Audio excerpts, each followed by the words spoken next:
Did you know that a fish has an attention span of only 9 seconds? Did you know that humans, you and me, have an attention span of only 8 seconds? Hey, stay focused. I'm talking to you. And with technology advancing the way it is, our attention spans will only get shorter and shorter. And we have only one thing to say about that. What's up, students? Welcome to MAXlife Resource! Yay!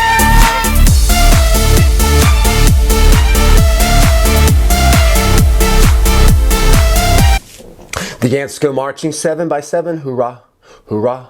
The ants go marching down to the ground to get in to your brain. Boom, boom, boom. All right, MAXlife. Honestly, I am so excited to continue in our series ANTS, which stands for Automatic Negative Thoughts.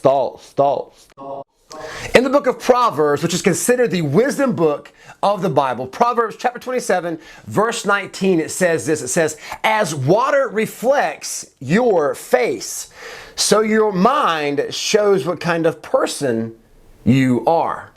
That's a great verse. So trying to keep our minds healthy is very important, but this is a very hard time, right? And experts are saying that mental health is actually more likely going to be the second wave. And also medical professionals are reporting that middle school students are at the age most affected by all of this. And it's true because we hear it all the time. And that's why we're talking practical about the ANTS, the automatic negative thoughts that can creep into our brains whenever we feel sad, mad, nervous, or out of control. And when this happens, it keeps our mind off balance. And there is so much going on in our world right now that can make us feel this way. So we have to be very careful and be on the lookout for the ANTS infestation in our mind. The first ant is the all or nothing ants. The all or nothing ants are sneaky ants that make you feel sorry for yourself. All or nothing. Everything is all good or everything is all bad. It's when we use words like all, always, never, none, no one, everyone, and every time. An example of this could be you're having a hard time adjusting to school online. This could be tough, and you can feel any one of our emotions of mad, sad, nervous, or even out of control. So you start telling yourself, I am never going to learn how to do math this way. All or nothing. Or you get frustrated with your parents, so you get mad and the ants start creeping in and you have negative thoughts like, my parents never listen to me. All or nothing ants. The second species of ants are just the bad ants. And this ant can never see good in anything. It focuses on the problems and mistakes and fills our head with failure, frustration, sadness, and fear. And it basically takes every positive experience and makes it negative. An example of this could be you tried out for that sports team and you did really, really well. I mean, you crushed it. And you crushed it, right? But just the bad ants start to creep in and you start to think things like, but I probably won't make the team because the coach probably didn't notice me. Or you get to spend some time with a couple of good friends from time to time. You can only see all the time that you can't spend with all your friends right now because of COVID.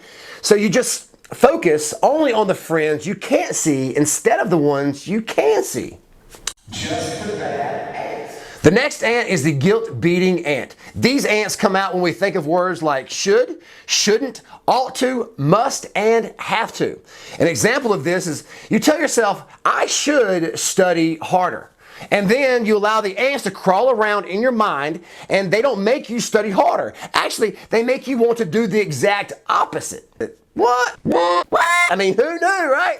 Because it's human nature to push back when you feel as if we must do something, even when it's in our benefit to do it.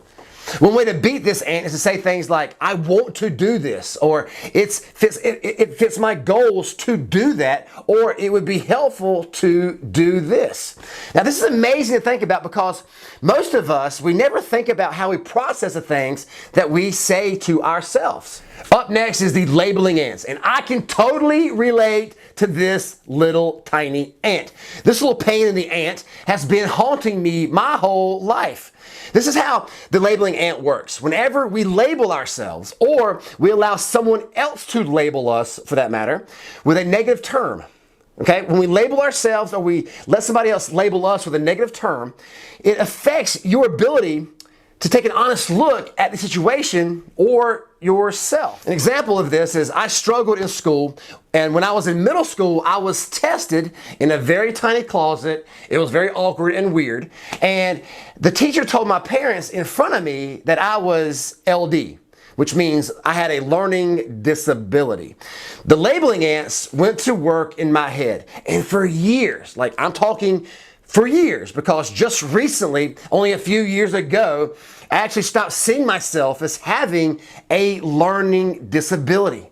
Man, I hate the labeling ants. They are bad news.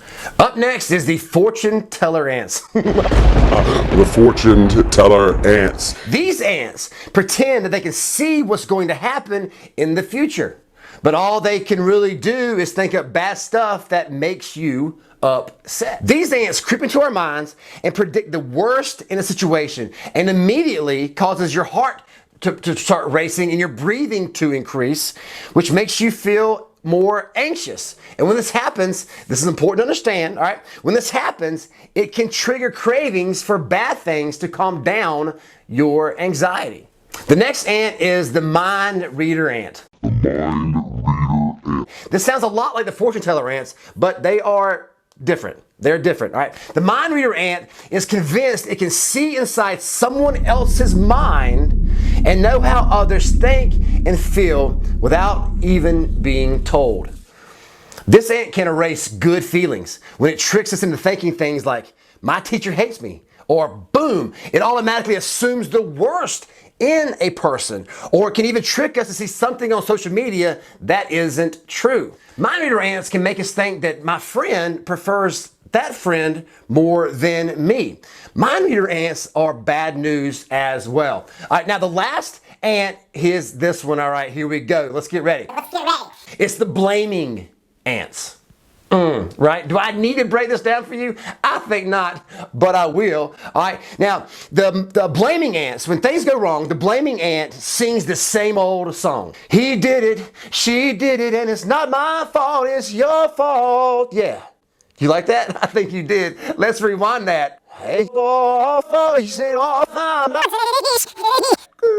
he did it, she did it, and it's not my fault, it's your fault. Yeah. This is another bad ant because it doesn't want you to admit your mistakes or learn to fix things and make them right. It's said that these ants are the most toxic because it makes it seem like we are the victim of circumstances who can't do anything to change the situation. The blaming ants are negative thoughts that blame someone else for our problems. There you have it, Max Life. Those are the 7 different type of ants that make us destroy our reality to make it worse than it really is. We have to fight to be mentally healthy and be on guard of the automatic negative thoughts that can swarm into our mind when we feel sad, mad, nervous, or out of control. That's all for this week, Max Life. Now listen to me.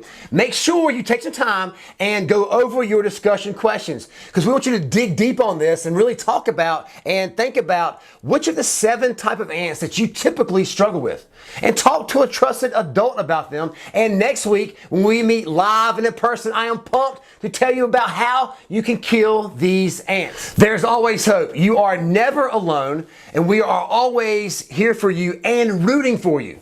You can do this. Let's pray.